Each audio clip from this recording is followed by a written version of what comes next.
What's up, everybody? You're listening to the Hustle and Flowchart podcast with your boys, Matt Wolf and Joe Fear. Check it. What's up, everyone? Welcome back to the Hustle and Flowchart podcast. This is Matt Wolf. Hello there. That's Joe Fear saying hello there. That's right. And we actually have a co-host again today. We brought back our good friend Mark Acosta-Rubio to help us interview this guest.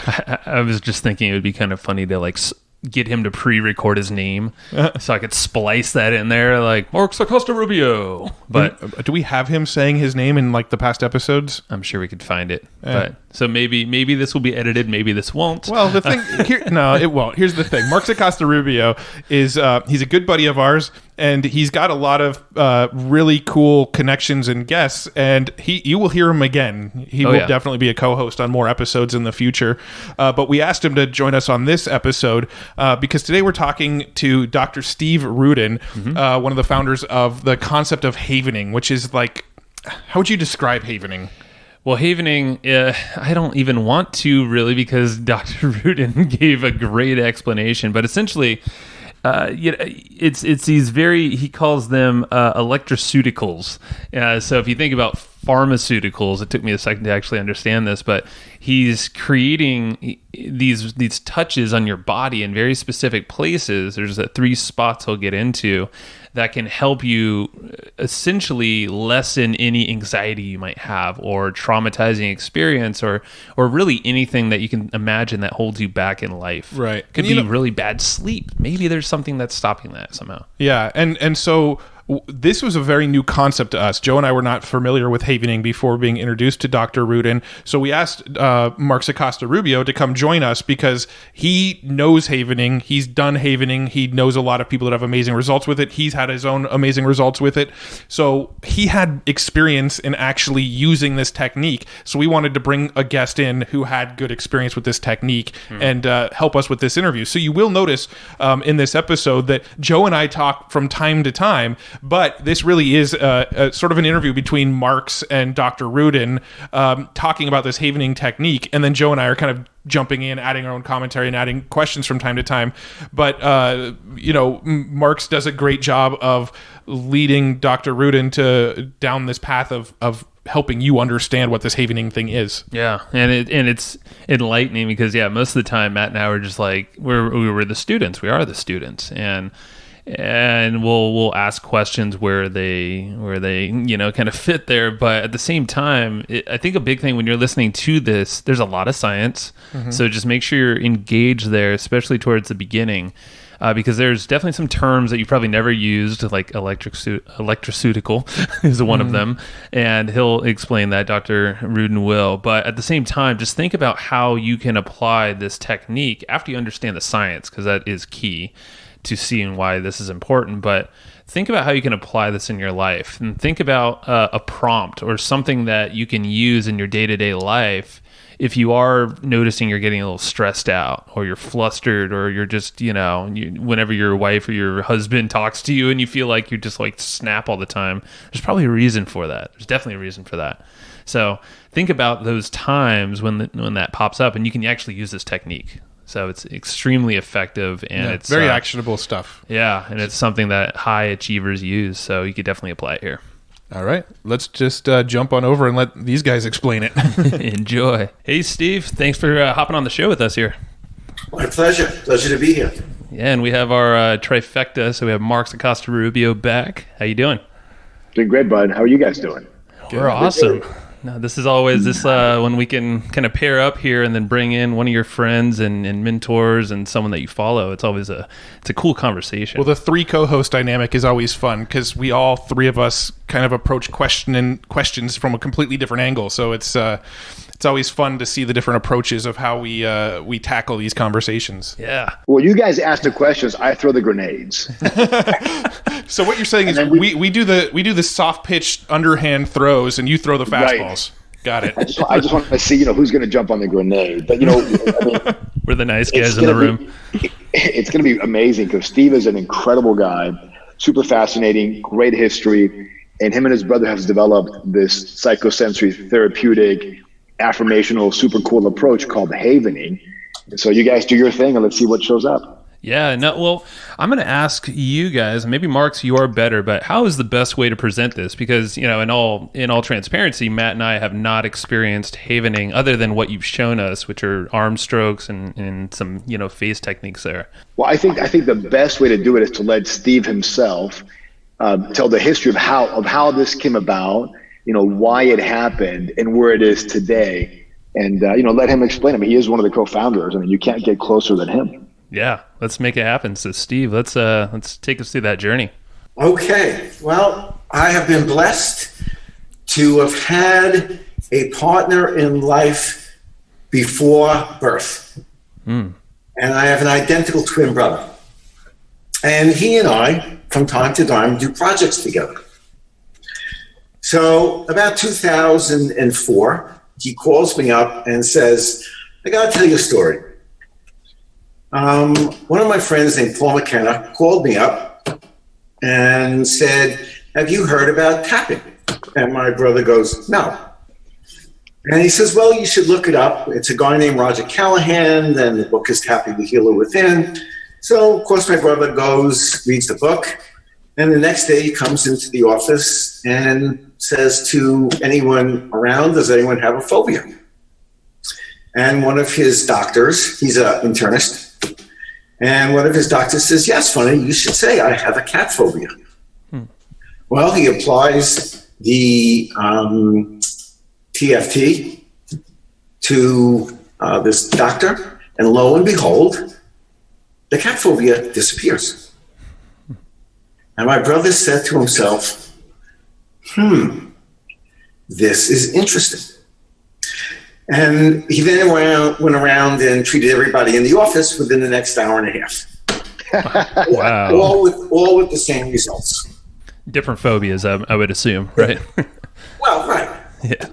Anyway, so he said, let me go look in the literature and see what this is about. Those looks in the literature, nada, nothing. He says, that's interesting. There must be a Western, because TFT and EFT, as we could talk about in a minute, involve meridians and more of a chi flow concept, a body biobalancing concept. And havening is more on a Western model of neurochemistry, neuroelectricity, and a whole wide variety of understanding how the interplay of the brain and limbic system, which is our survival system, interplay to create our behavior. So, 2004. My brother and I talk every night for 5 to 7 years. Our wives are not happy, but, and we're talking 3 hours a night every night. Whereas he's doing a lot of research, we're talking it over, we're trying to formulate it. And eventually, after much trial and tribulation, I would say around 2008, my brother starts to write the book, The Past is Always Present. So, Doc, let me pause real quick there just to interject something. For the listeners that don't know, Paul McKenna is probably Europe's most famous, self-help guru, hypnosis guy. And he was a patient of your brother. Is that correct? I can't answer that. Okay, well, fair enough. Well, anyway, they knew each other. And so Paul McKenna, he's been doing, hypnosis, NLP, and all this stuff.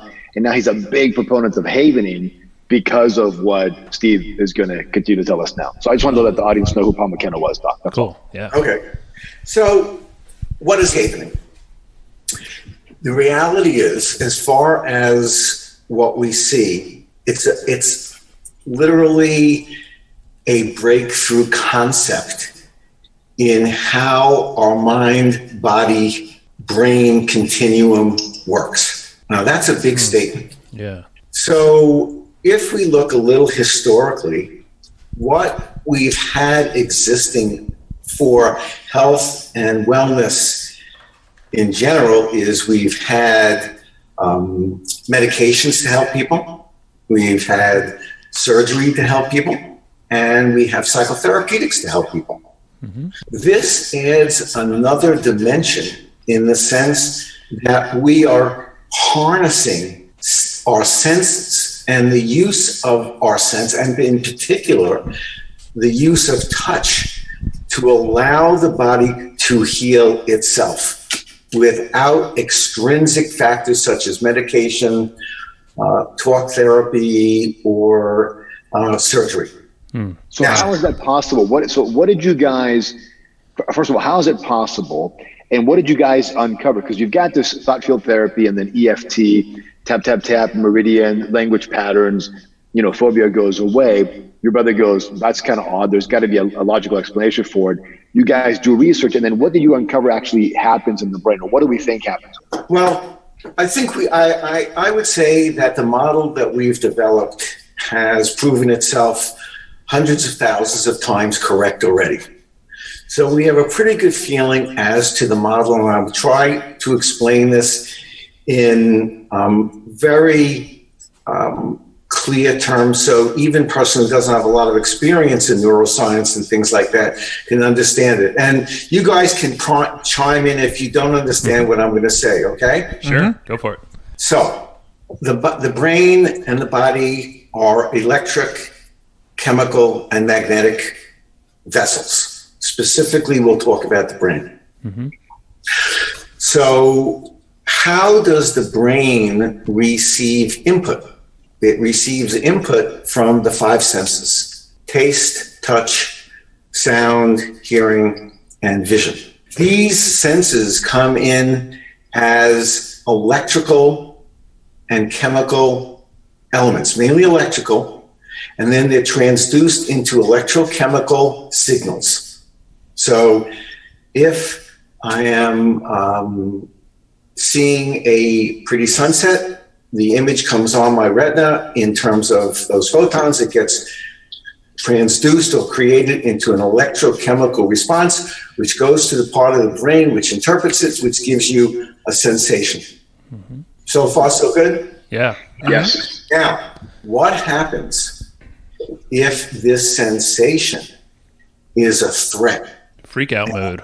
And if this threat is sufficient to cause an internal change in your brain so that it will always remember that threat moving forward.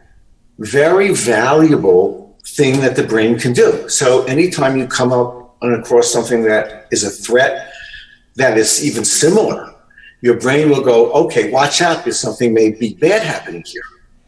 So, Doc, so are you saying, so in terms of threat, it can be both external and internal, right? It could be based on how we perceive it, or maybe an image we make of ourselves, or internal dialogue. It doesn't have to be something we see, right? It could be a variety of different inputs, correct? I mean, it could be epigenetic.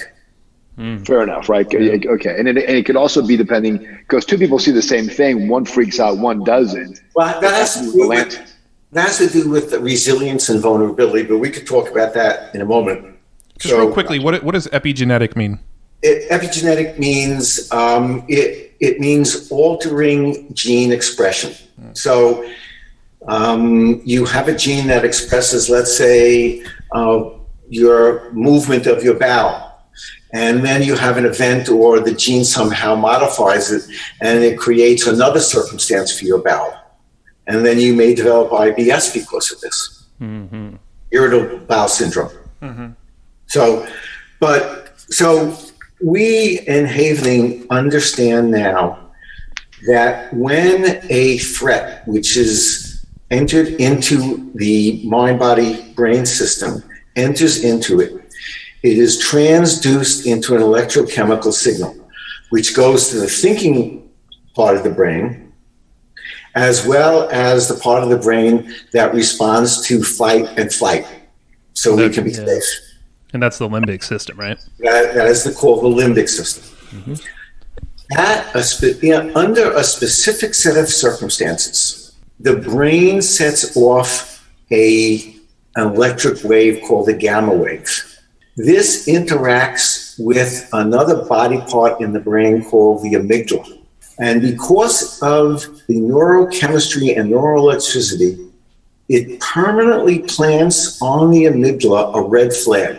And this red flag now remains there permanently to make sure that if you ever come across something even similar to that, you better be prepared to run or fight. And it creates those neurochemicals in your system that are preparing your body. So adrenaline and things like dopamine and cortisol, these are the things that the body prepares when you're presented with these threats. And so, Doc, so the limbic system, which I think is the oldest part of the brain, I think, what is it, 10, 20 million years old?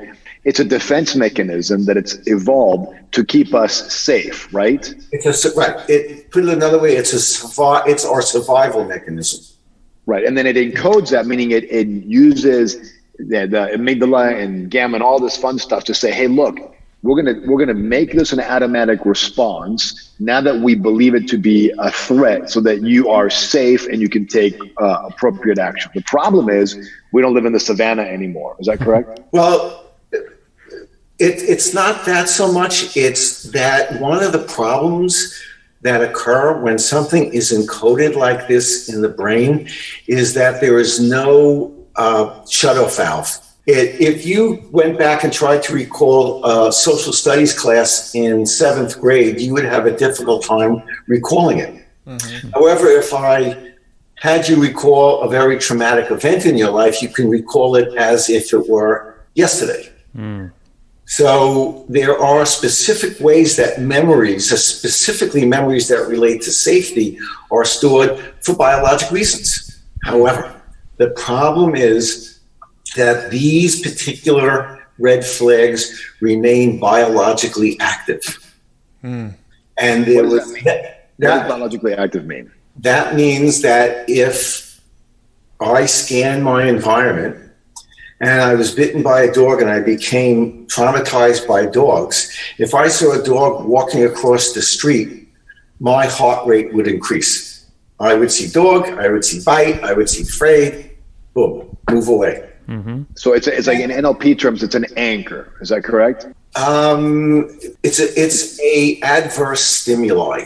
Like a Pavlovian ring the bell for like the whole Pavlov ring bell salivate. You've now, that stimulus triggers a response. So here might be an example that I'm thinking through, and you can kind of let me know if I'm on the right track or not. So like an obvious scenario for probably everybody here is September 11th, right? Everybody can kind of remember exactly where they were, what they were doing. Like that memory is very vivid for most people that were alive at that time, right? Mm-hmm. Correct. Now, today, fast forward, what has it been? 17 years? Fast forward 17 years, if I'm in a city and I hear a plane going over and I look up, I might go, for just a split second, I might think to myself, hopefully nothing's going on with that plane. Right. But it's probably not traumatized in your brain. It's a difference. As Mark's correctly stated, some people will view the same event and have different outcomes. But let me get to where we're headed. The red flag is a actual thing in the brain. It's called an AMPA receptor. And this is the red flag that in your brain, when something happens like this, not only does it remember the scene, but it remembers everything about that scene. So it also encodes in the brain things that are peripheral to the thing that was really threatening. And sometimes things that are peripheral are also stimulatory to create those stress hormones of norepinephrine, dopamine, and cortisol.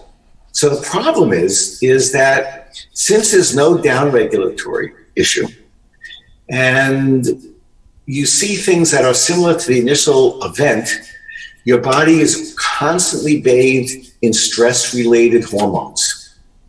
Over time, this causes overwhelming stress on your immune system, and that becomes permissive for expression of many symptoms. What Havening does is we use the electrical component of touch. Touch produces a delta wave, and we use the term electroceutical. Now, electroceutical is similar to a pharmaceutical, except we use electricity, and that electricity is generated either by someone touching their client or by the client self-treating. touching themselves. Mm-hmm. And for the audience, touching himself doesn't mean what some of you dirty-minded people think. It just means you're sort of stroking your arms and your face, or applying the two parts and the palms of your hand, which are the three parts that have the highest magnetic. The highest delta production. Now, delta waves are a very interesting thing because they really only exist during the third stage of slow wave sleep. They're almost never in the awake state. So we create a paradox for the mind. How do we have delta waves present during the awake hours, and what's the significance of this? So in havening, what we do is we have the person recall the event into their mind, imagine it. They imagine what happened. This activates a certain part of the brain. Once it is in that part of the brain, we start distracting the brain, have them counting, have them jumping up and down, having the visualizations. So it kicks that thought out of that part of the brain, because that part of the brain can only operate on one thing at a time. So we kind of kick it out. But here's the interesting part. The AMPAR receptors, which were activated by the imaginal recall, are still active for up to 10 minutes post-imagination. We then go in with our delta wave touch as an electroceutical, and we then create a enzymatic and biologic circumstance which removes the red flag from the amygdala permanently. And since the thought which put it there in the first place is no longer available, this got kicked out of the brain, this particular thought, it can't be rethought because the circumstance isn't there. And that's why when this is done successfully, the problem is solved permanently. So let me get this straight. So somebody has what's considered a traumatic event, which basically means some stimulus triggers the amygdala to release these hormones that cause stress, right? Fight or flight system. Right. And then the brain, the limbic system, creates a pattern or a red flag saying, we're going to remember this because it seems to be important and we want survival. Right. The problem is there's no valve to turn that off. And since the brain captures everything in its periphery and at its focal point, you might be living in stress, not aware of it, because the chair that sits next to you at the office might remind you of the chair when you had the traumatic event. And so you're releasing these chemicals, which makes you not perform as well. Then what happens is you, as an havening practitioner, recall this event, gets the person to associate. Now they're in sort of this panic mode or not excited. You begin to distract the neocortex or the thinking brain, counting backwards, whatever, as you stroke their arms or their face to create delta waves, which then bathe this sort of whack-a-mole concept, sort of bathe this and detach, right, these AMPA receptors with that, amygdala or memory or whatever you want to call it, so that next time, because you've depotentiated, which is a term you guys use, which means that you've unlinked to this, you've broken the chain. When the stimulus occurs again, there's no longer that button that you press that triggers the old fight or flight. You're free from that. Is that correct? 100%. That was said so perfectly. And I'm just thinking now, this is probably, and correct me if I'm wrong, if you're in a situation where you might get stressed or you get some anxiety and you don't really know why, maybe you can't relate that to a previous thing, but it seems like it could be some peripheral thing. Like you said, the chair, maybe it reminds you, but maybe you're not even noticing directly the chair, but somehow it plays into the scenario that you're in right now. I'm assuming the mind remembers it, but actively you're not. Exactly. And that is the breakthrough that we have achieved. We understand this mechanism onto the vibrations of calcium molecules. And the calcium molecules, they're the ones that delink the memory from the AMPA receptors or the trigger. Is that correct? The calcium molecules have to do with the development of two particular enzymes. One which is calcium. I don't want to get too detailed into the neurobiology of it, but the calcium ions attach themselves to enzymes inside the cell, which help implode the AMPA receptor or help build the AMPA receptor. They work in different ways in different, and they're modulated by the electrical current that is going through the circumstance at the time. So in an encoding, we're seeing very high frequency gamma, and a de-encoding or depotentiation, a low frequency delta wave. That's why we look at these things as electroceuticals in terms of how we apply these things in allowing the patient or client to heal themselves. Got it. So Doc, let me ask you this. Sometimes entrepreneurs will experience panic attacks for no reason whatsoever, or night terrors, which seems to be the most, and then of course, stress. Why is that happening to them, and how can havening help them? Well, let's take panic disorders for a second, just quickly, and I'll give you a quick story about that. Panic disorders seem to have no particular stimulating event. The person just seems to feel all of a sudden overwhelmed.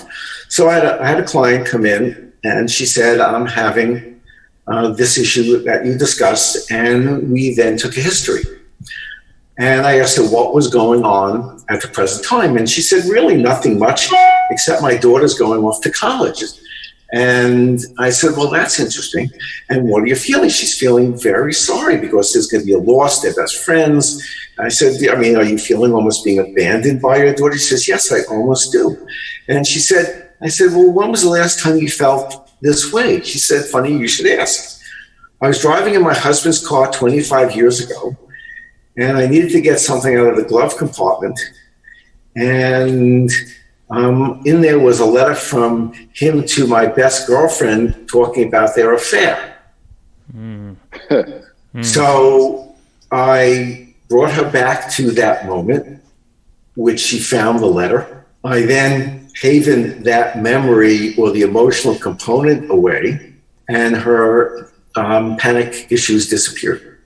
Okay, so this is really interesting, and I think it's important, particularly for the listeners to find out, is that we're going to cover the havening technique in a minute. However, the reason why it's important that if they have, serious issues like this, they go see a havening practitioner, is because really 80% of what makes this work is finding out the intake or the memory of what actually needs to be depotentiated. Is that correct? That's where the art is.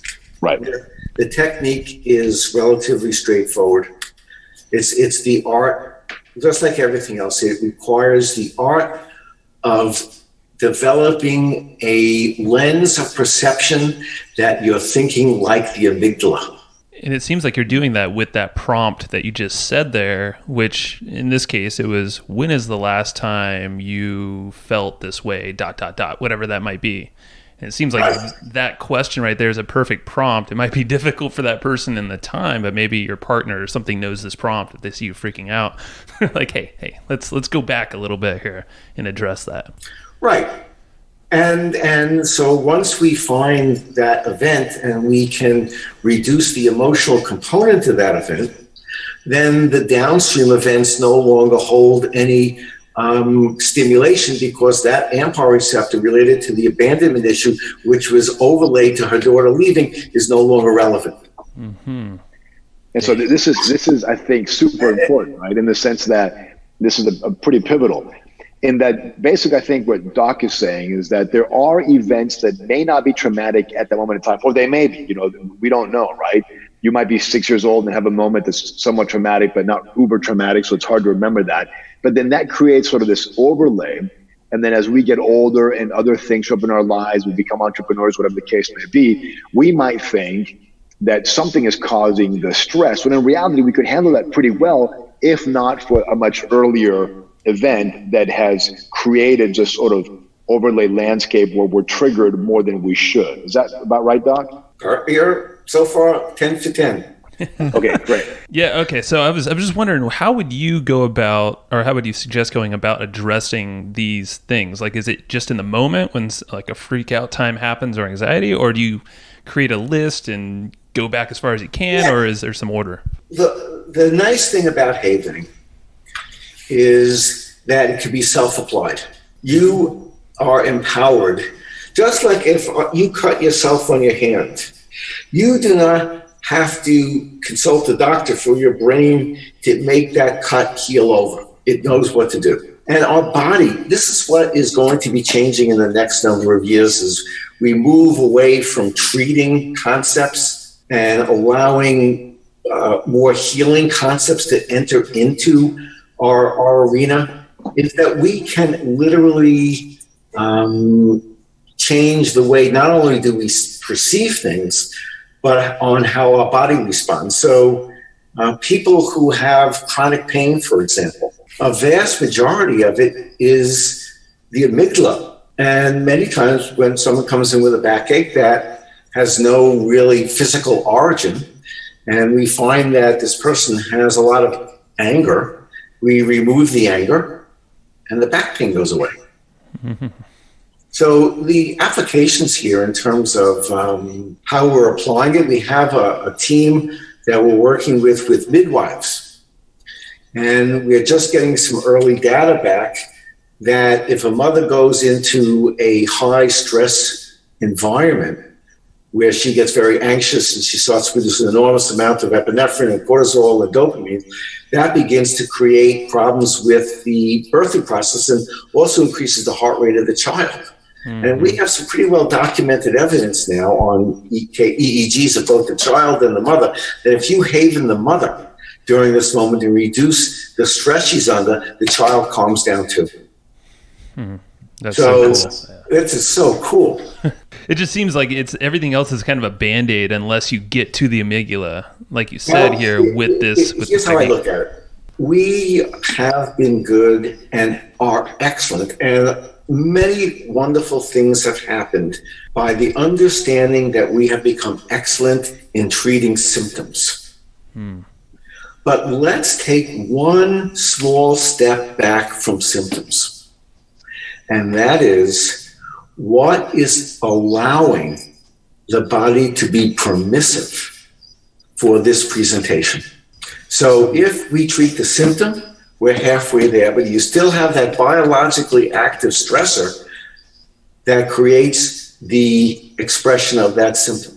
So until you can reduce that biologic stressor or that AMPA receptor, then you still have a stressor that's going on physically. Mm. So what about this, Doc? So let's say that Susie Entrepreneur is really excited about, growing her business. And for some reason, she keeps finding that she's sabotaging herself, right? She gets to a certain revenue volume, and then she'll do something stupid to bring the volume back down. So she's got this sort of yin-yang mental thermostat. She just can't break through that revenue. Would we be able to accurately say that hypothetically she may have a encoded event or traumatic event that's preventing her from doing that, and until she can release that or depotentiate it, she may not pass that revenue? Her mom says, I don't want you to be successful because, you may leave your kids, I don't know, something stupid. And then subconsciously now the amygdala won't let her succeed because it's trained to stop or to fear or to not move forward. Would that be something that we could address with havening? Absolutely. It's being done all over the world as we speak. Yeah, that's the thing is, one of the things. We have coaches in executive offices, havening coaches and trainers in executive offices pretty much all over the world. But if you, on a nice model to think about it, and if you think about the weight loss industry, which is probably about as big as the economy in the United States. Sure. But why do people lose weight then relapse? Lose weight and relapse. And it really is because that in many instances, the weight is a protective mechanism.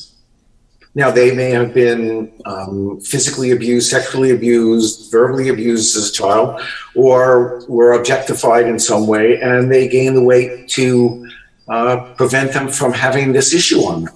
And so when you lose weight, even though we know cognitively it is the best thing to do, amygdala says, no. We're getting too close to something that makes me feel very uncomfortable, being attractive. And that's why they gain the weight back. So the entrepreneur could have the same problem, right? With no, you get too close. It's a total analogy. And exactly. Just quickly, I can tell you two quick stories. I had two patients, and one guy was an 86-year-old guy, goes to work every day, loves his work. So I said, why do you love your work so much? And he said to me, when I was 5 years old, we lived in the kitchen and outside the dry goods place he had. And my father would say to me, he's 86, so this was a long time ago. He said when he was 5 years old, he says, "You're such a good boy. Come into work and you'll help me out here." And to this day, I said to him, "So you're still working because you really want to be such a good boy?"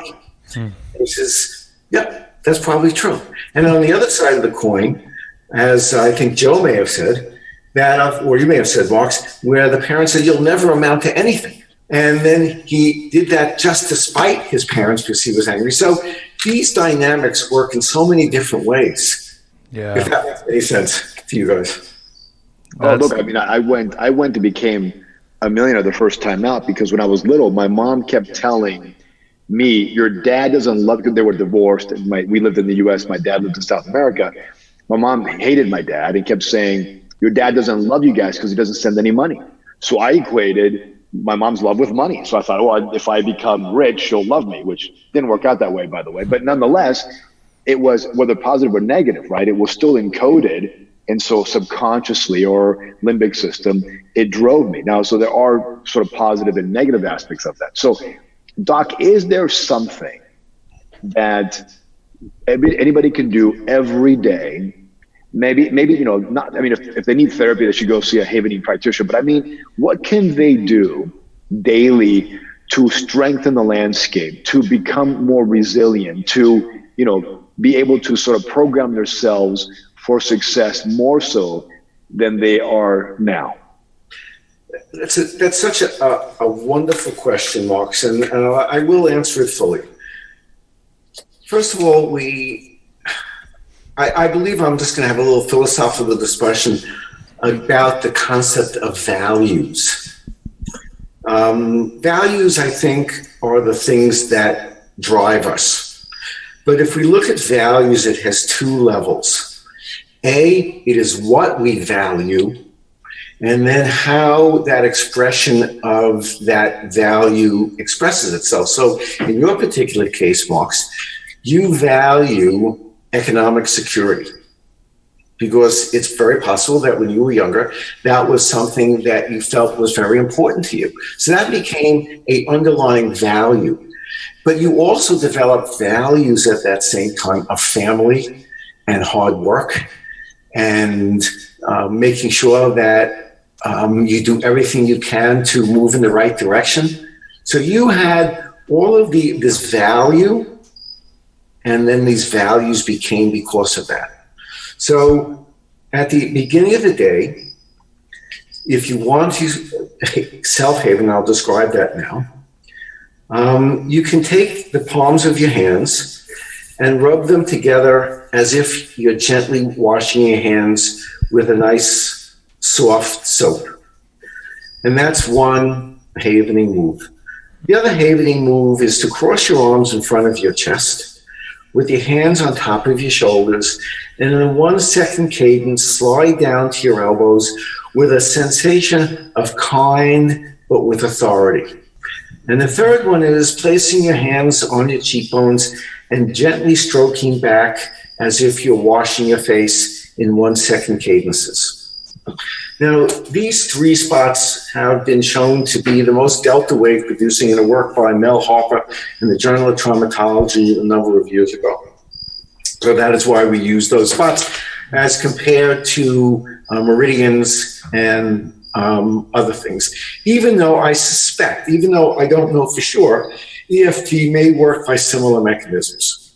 The whole philosophy of EFT is different than havening, but it's not. It doesn't mean that it's bad. It's just different. We feel that these tools are very, very, very valuable and very powerful. And you want to make sure that when people do these things, they're doing them with a sense of ethics involved in it. So we've structured our business structure over time to grow organically, where we couldn't just bring this thought out in the book because who's going to do it?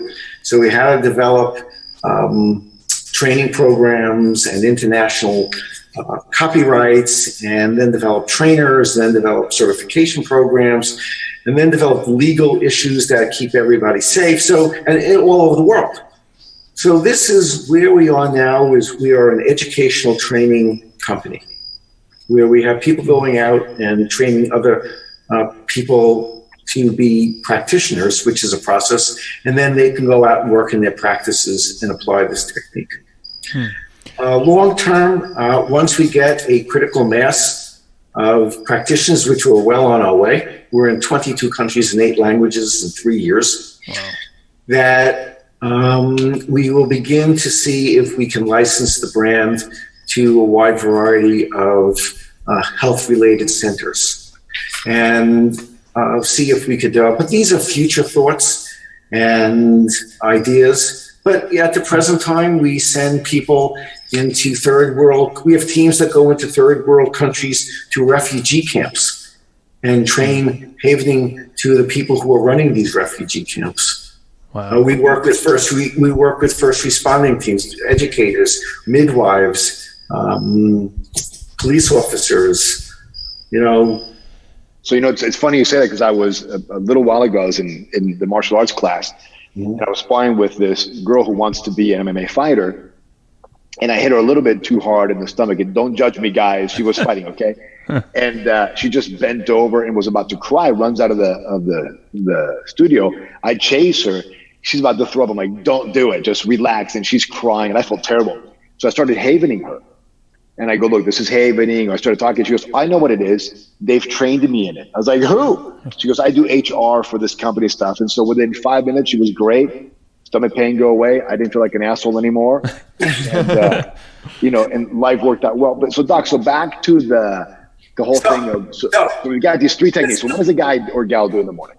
Generally, I'm going to give a very wonderful thing that we use in some of our trainings.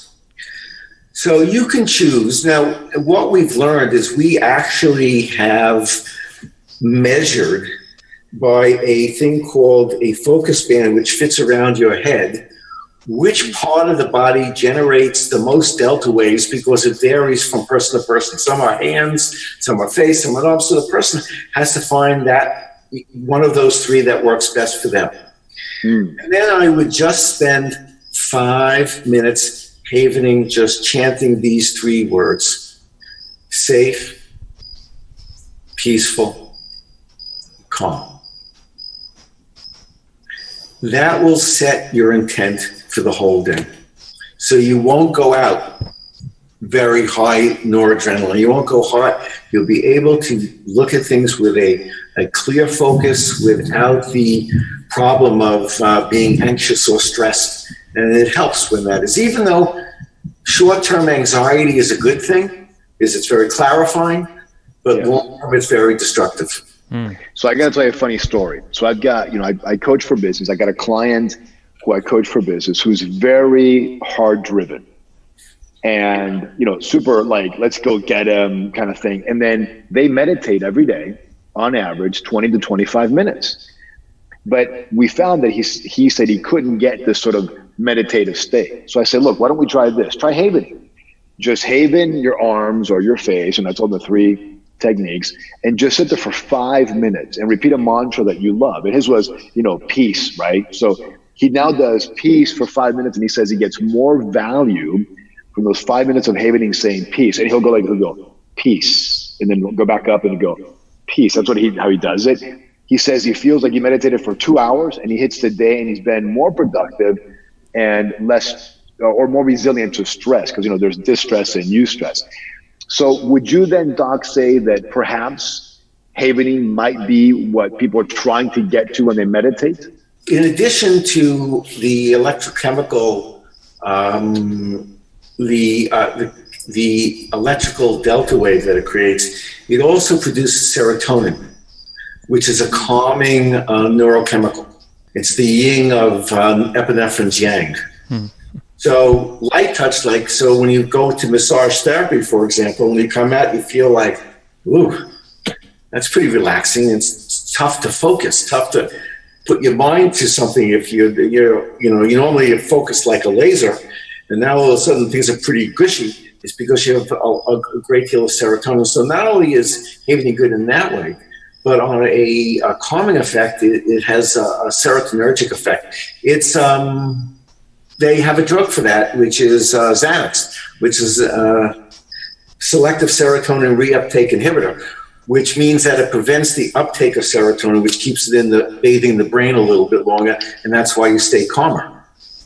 So I would say that if I were to self-havening, at the end of the day, learning how to truly self-haven will be the single biggest advantage of havening in the world. Because the person who learns how to do it well can overcome almost any things that they have in their way by doing it themselves. But it's just the way it is. Hold that thought, because I think that's pretty powerful and important. You also said, I want to ask two questions, and you also said earlier that the intention behind the touch, right? When you talk about self-havening, you said a soothing but with authority. With authority, that's it, with authority. So that's interesting. So if somebody havens and they're not doing it with a proper mindset, is it not as effective? It's just as effective. Okay, wow. So then why the authority with it? Why did you throw that word in there? Because we want to introduce, in the dynamic of a person havening someone else, the space that's created is in coaching or in therapeutics. Havening has a environment. So imagine two circles, one representing the client, one representing the practitioner, and then a center circle that overlaps those two circles. You can call that the table. And that is where the client puts the thing to be worked on, and the havener brings the thing to fix it. So it is somewhat dissociated from the client themselves, but yet part of the client. So when a therapist havening person applies it, the intent is to be kind, but show, it's like a wet handshake. Right. So it's kind, but with authority. But it makes us feel safer anyway, right? I mean, when somebody... Well, you want to have something that you feel confidence with. Right, exactly. Watching around with it, so it's kind. It's like a limp hug. Yeah, that makes sense. That's the intent that creates the third circle that overlaps the two outer circles where you can work on the project that you're working on. So what about this, Doc? So let's say that, I'm a big believer in affirmations, right? It's a great way to program the subconscious or the unconscious mind, whether you want to talk about Freud or Erickson, whatever. So I'm a big believer in affirmation. Does havening, if I have an affirmation that says, I am ambitious, and I go, I'm ambitious, I am ambitious. If I start doing havening, I am ambitious, I am ambitious. Does that supercharge the affirmation? Does that help me? Totally. How so? Well, we have, this is called the havening techniques, which means there's more than one technique that we use. And we actually have 7 techniques, but we have a number of techniques that fall into the category that you're talking about. We have hopeful havening, we have outcome havening, and we have affirmational havening. These are 3 subsets of our techniques.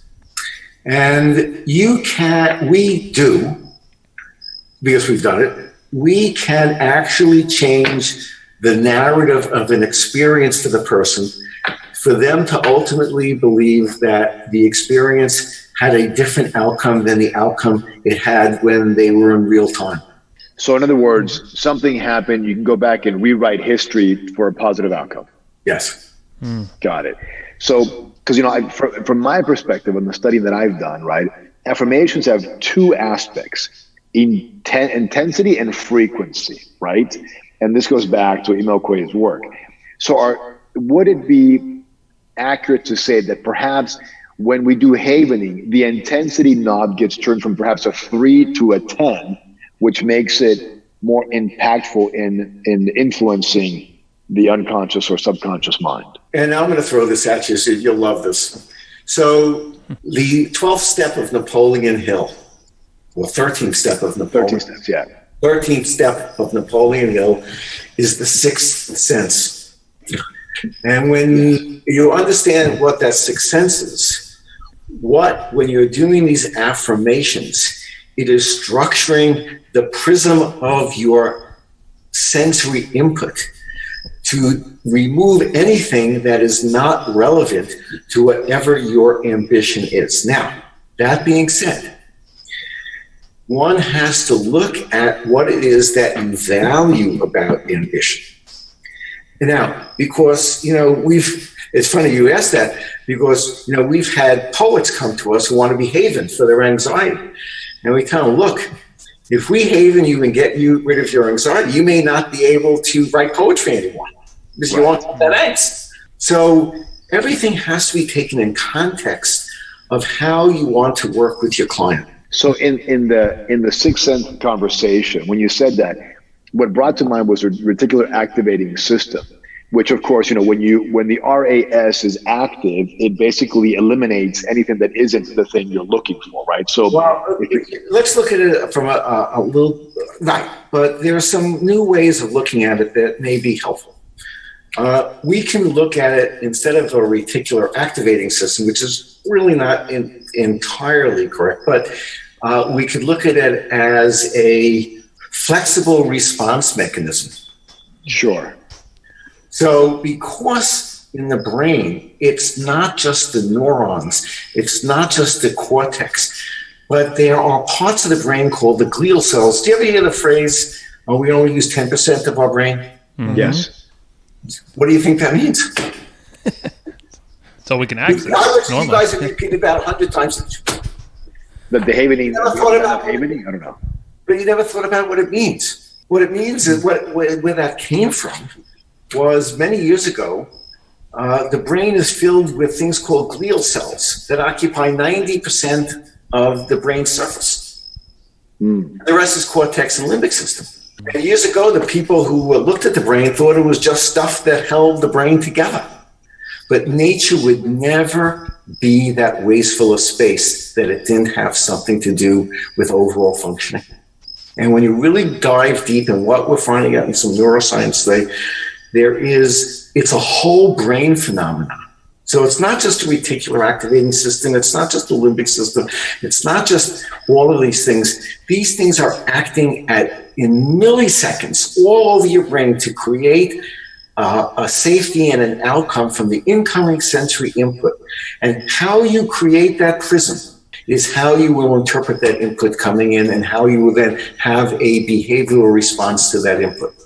So anytime you want to structure your brain in any particular way to get a lens to go through, use the words. You could even use sentences. You could even use anything, but it structures your brain to think in a certain way and to intake information from your environment in a specific way. This is amazing. And it's literally allowing you to access other parts of your brain that might have been muted because of some experience in the limbic system there. Sounds correct. Like. Yeah.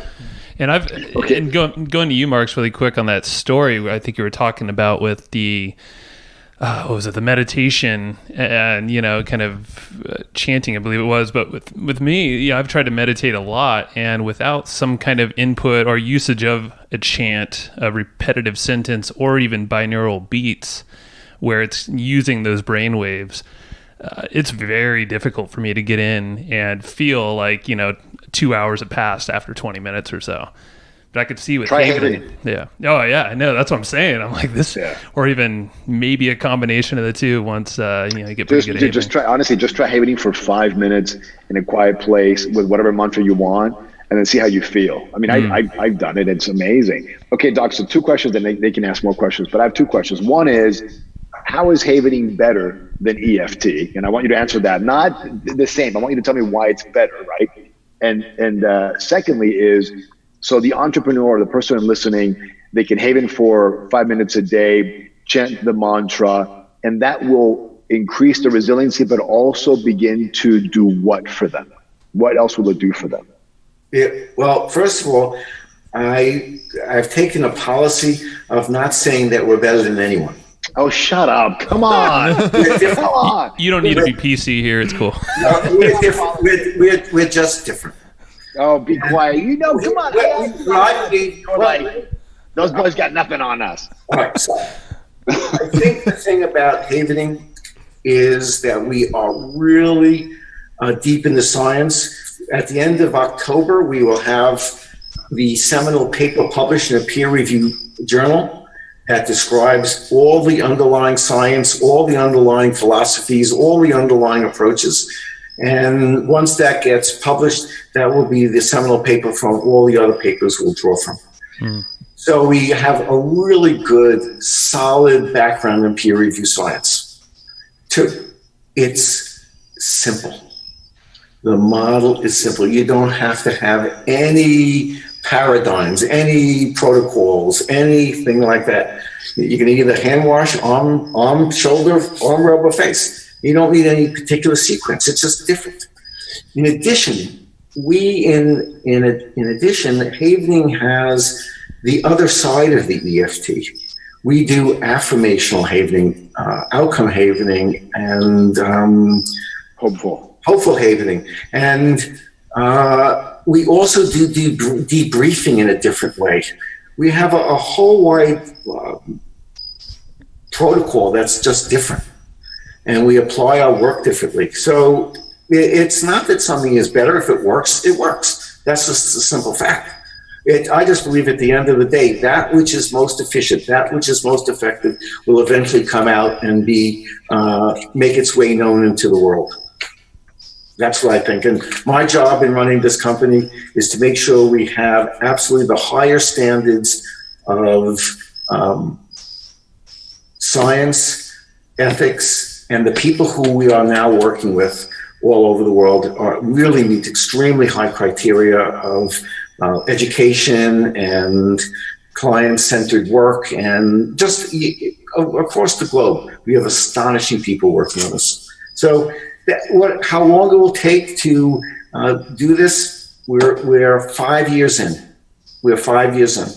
And I think that the more we stay on path with keeping our trainings small and expanding these things till we reach critical mass is the way to grow an organic company like this. So I'm in no rush necessarily to do it because we don't have the capacity to treat all the millions of people yet. So as we get closer to doing these things, and havening can be done on Skype. You don't even have to be present in the room.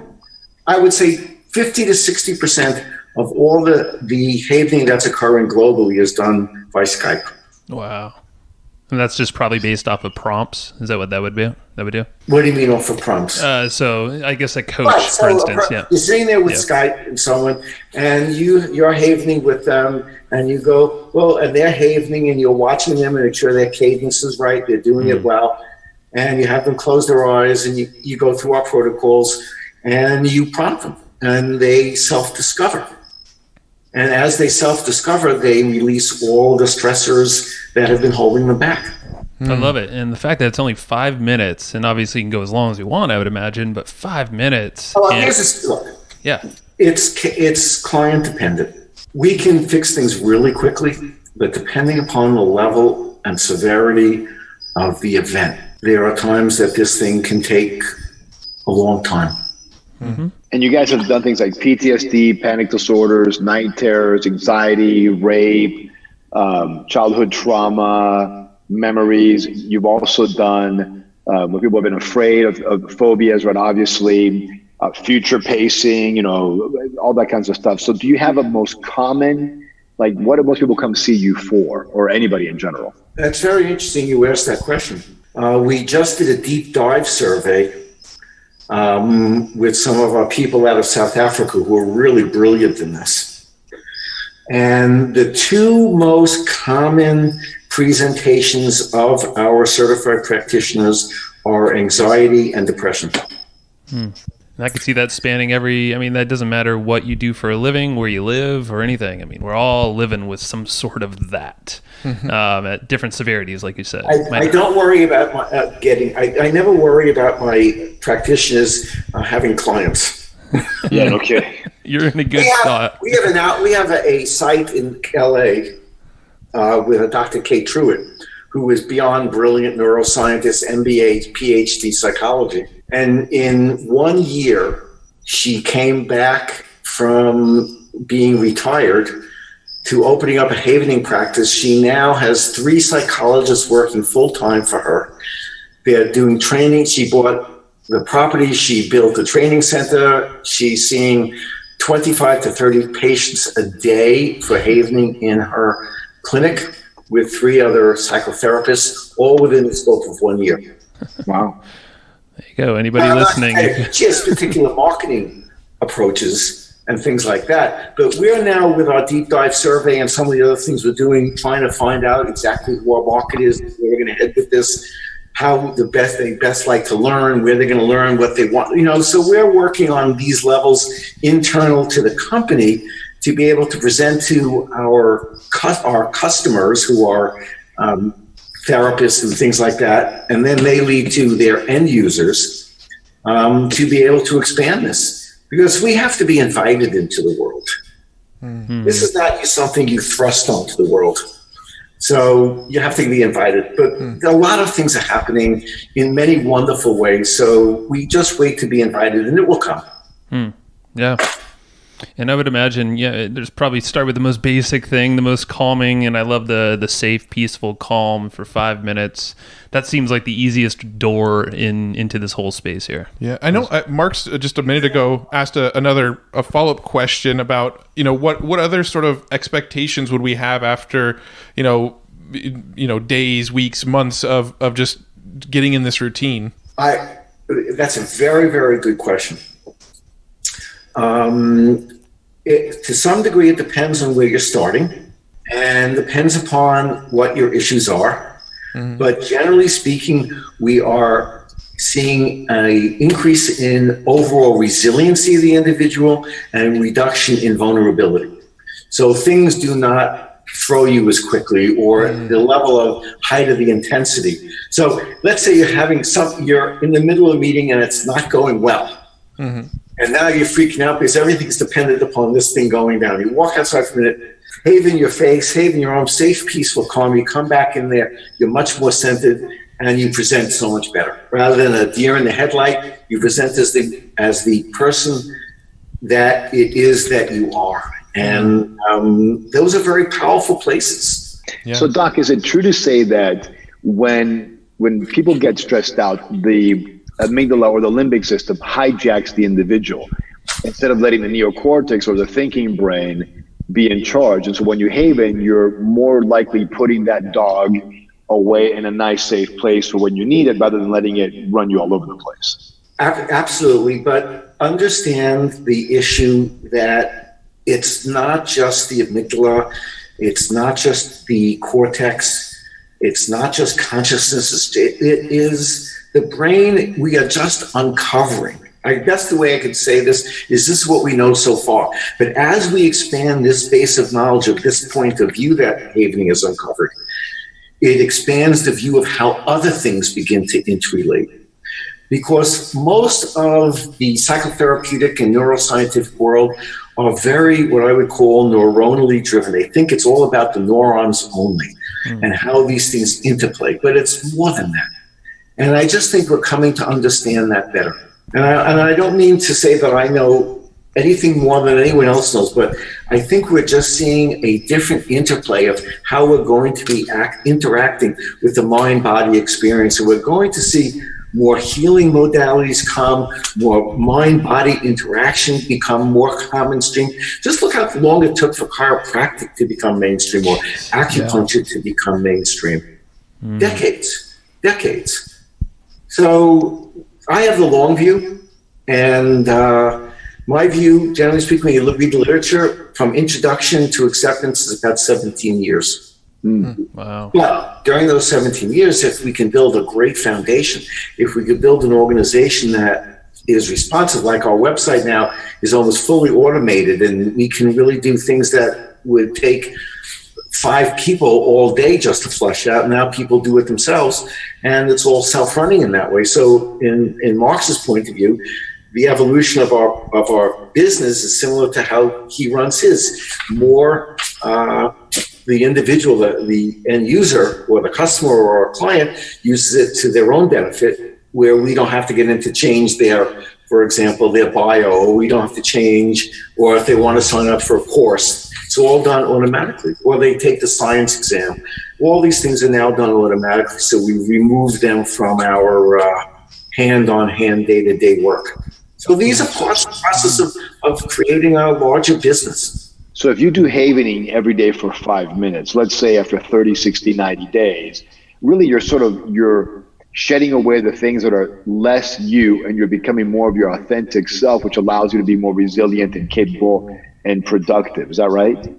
We have people who are end state haven themselves. That means there's nothing left. But I know these people very well, and they're just beautiful people, and they tell me these stories about themselves. Oh, I think Lou's one of them. I love her. Yeah, Lou's exactly. Lou is the perfect story. Lou McKay is Louise McKay is our international director. He runs our international division. Can you give a quick story on her, just to let us know a little bit here? If anything's not clear, that's I've read. These are very, very. Marks may know them, but I just. Listen, I'll tell you a story. I have no shame. I would rather not be the person that tells the story. Yeah, you go ahead. So you can take the book. No, look, Lou is amazing. She basically. That's why I first got introduced to havening. Was I went to her to teach me, and she's the queen of self-havening. And she says every time she has an issue, she just goes and havens it, after she has, like, for example, she saw a video of a poor puppy or a dog being mistreated that really sent her for a loop. And she couldn't believe that video, because she's a big dog lover, couldn't believe the video had sent her for this loop. So she ran to the kitchen and she just havened herself and, peace, calm, safe, all that stuff. And for about 20 minutes. Until she could get it off. And every time she runs into something where she feels that it holds her back, she just self-havens it. And if anybody ever meets her, she's just bubbly, she's vibrant, she's hilarious. She's not, the messiah, right? She's not like a person without issues, but she really has nothing left. And if something comes up, she gets rid of it really quickly, because her standard, her level of I guess self-love, or whatever you want to call it, is so at the upper echelon. But she doesn't tolerate anything, right? She won't tolerate someone that doesn't make her be at her best. Mm-hmm. And I think that's pretty powerful, right? So, she was, I think, afraid of a bridge or something, and she had her loving husband, Ian, drive her through the bridge. She just havened while they went through the bridge one time. Wow. After that, she was fine. She is an absolute dynamo when it comes to this stuff. And it sounds like she's just ultra aware. She's now programmed this in herself to be aware of a time where she doesn't feel like herself. Because I know a lot of us are walking around with a little anxiousness in our stomach or wherever it shows up, and you're just like, it's normal. I'm used to it by now. I'll tell you what. So, I'm noticing that I was checking my phone more than I'd like to on a regular basis. So what I did was, every time this happened after we got back from our vacation, because I was anxious about what email am I getting and what's going on, when I had no reason to do that, right? So I said every time I had the urge to check the phone, I said nope, and I would just haven, for 30 seconds or a minute. And so every time, and then what ended up happening was I no longer had this connection between having to check my phone and actually checking it. So now I only check it when I feel that I need to check it based on what I want, rather than this addictive calling me. Does that make sense? Right. Yeah, definitely. I love it. Now, there's so many ways to apply this, and so many cool stories I'm sure you guys have, both of you guys. I don't have as many as Steve. He's been doing this for 17 years and has havened thousands and thousands of people. And he's also a trained coach and a hypnotherapist, which you didn't talk about. He's also a doctor. So, he's got some chops. Oh, yeah.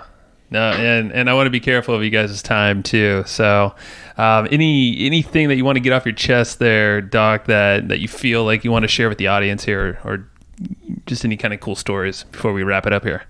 A cool story. Anything that resonates. It's always good to get something out there that we might not have asked. I think the best phrase best thought I could do is people need to come to believe that change is possible. You can actually change the circumstances if you so desire to. And if you don't believe it, can't you haven that belief so that they do believe it? Yeah.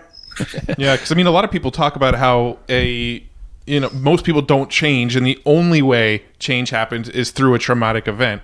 So this is, a potential bypass of having a traumatic event necessarily. What I was trying to get Doc to say, which he didn't say because he probably didn't want to say, was if you self-haven for 5 minutes a day, just safe, peaceful, calm, changes in your life will begin to manifest that you didn't expect. You might become a better parent, a better friend, a better husband, a better wife, a better business person. All of these things will begin to possibly happen. Now, you can't make those claims because nothing's guaranteed, but I've seen it over and over again. Now, it may not solve all your problems, but you might be surprised at how cool it really is. And if somebody does need some help, then they should probably go to, is it havening.org? Is that right, Doc? Yep.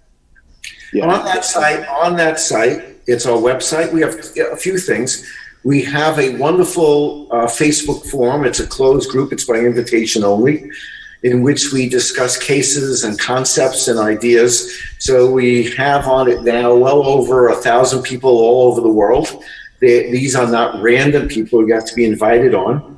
And we every day talk from people from South Africa to New Zealand, to Vietnam, to the Yukon, to Alaska, Norway, Spain, Germany, France, England, United States, all over the world.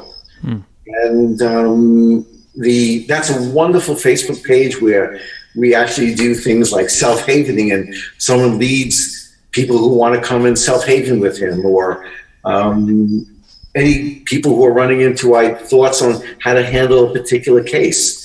And then the website is full of data and information. And if you want to go on YouTube, YouTube Havening and look at Tam Johnson, how havening works. And that will give you an idea of some of the underlying science that's there. Perfect. And we'll make sure to link that stuff in the show notes here for the listeners too. Great. Awesome. So Doc, when are you going to come do a havening certification seminar in Texas? Ooh. Well, I mean, anytime you set it up, you get 20 people together, we come. Okay. We'll come out there. Yeah, no, I would say LA, but I live in Texas now. So, you guys can figure out your own. But Texas. I came back from Alaska. I was in the Yukon and Vancouver, and, I've been floating around with this stuff all over the world. Well, San Diego's a nice place. Dallas. You're San Diego, man. I love San Diego, but I live in Dallas. Hey, Joe and Matt, so maybe we can get a group of 20 folk and set up a time and then have Steve on a weekend, and we'll hang out to, and I'll do some business stuff for you guys. But it'll be fun. I think it'll be kind of cool. Plus, Doc is in New York, and we're sort of the flyover state. He needs to give us a little love. You have no havening practitioners in Texas, by the way, Doc. Zero. Actually, the Hardens I'm pretty sure are in Texas. We do. If you go online into havening practitioner, do Texas, Hardin, I think, is a practitioner. That's the last name in Texas. They must be new, because the last time I checked, which has been a while. I think the husband became a certified practitioner just recently. I'm almost positive. Texas, absolutely. Good for them. There you go. Cool. Joe, Matt, anything else you want to ask me? We covered a lot of ground. Yeah, I think we can go on for a very long time. So how about this? I know myself, I'm going to be havening like a madman for every day, probably start and finish of the day at a minimum. Well, let me know how you're doing that. You could write to info@havening.com, info@havening.com, and let me know how you're doing with it. I love it. Thank you, man. And listeners too. Yeah. If you want to maybe join out in Texas, or if there's some interest, then hey, just email us, to get a hold of us, Evergreen Profits, and let's make something happen. I'm going to try to persuade the Doc offline to do a havening certification with an extra day on business. Ooh, so that we can bring our top executive coaches in for that who do havening. Oh yeah. We have executive coaches that are just ridiculous, and they just haven these CEOs and get them moving in the right direction. I'm just thinking, like, just a typical entrepreneur, and like you said, a CEO. Just imagine if you gave them the tools and the power to then educate all their employees, their leadership staff. All that trickles down, and just the amount of stress that happens at a leadership role for a lot of. I mean, everybody. So imagine you go to your company, right, and you have employees, and the first thing everybody does is 5 minutes in the Haven, and maybe they Haven, safe, peaceful, calm. Or maybe they Haven the mantra of the business. We provide great value for our clients. It's the Haven, or whatever, or we're awesome, or we're a team. Who knows, right? Who knows? On the positive aspect, really are endless. Yeah. And plus, also you shoot off mirror neurons, which gets everybody lined up in rapport. I mean, there's just I can go on and on about all this stuff, but for the doctor's sake of his time, I think we probably should say thank you and move on. Right? We do give you thanks. Yeah. Well, as I said, I'm available at info@havening.com. And Marks, I want to thank you for setting this up. Yeah, thank you. Joe, Matt, it was nice talking to you. And maybe we'll do this again sometime. I love it. Yeah, we'll get some experience under our belts and maybe meet up, and we'll definitely can plan a round 2 here. Thank you so much. It's been fun. Great. All right, guys. Mark, have a good night. Matt, Joe, enjoy. I'll catch you later. All right, bye-bye. All right. Thank you, and I hope you just enjoyed this episode you just listened to. Now, right now, before we sign off, I have a few things I would love for you to do. So the very first thing is to go find our guest on Facebook and tell them that you loved their episode with us. That's going to help them just feel good about themselves, but also it's going to spread the word a little bit more for us. So go find them on Facebook. Everybody's on Facebook, and go say that you love their episode and maybe one cool thing that you learned there. The second thing is to go to iTunes and subscribe to our podcast. Just look up Hustle and Flowchart and hit the subscribe button. And the very last thing, the third thing, is to leave us a review on iTunes or wherever you're listening to this podcast and help us spread the word more. That's how more people are going to get this awesome knowledge, this cool podcast training, and a whole bunch of other cool free training that we give out at evergreenprofits.com. So that's about it. Go find them on Facebook, go subscribe on iTunes, and leave us a review. You would be amazing if you did that, but you're always amazing. So thanks for listening, and we'll catch you in the next episode.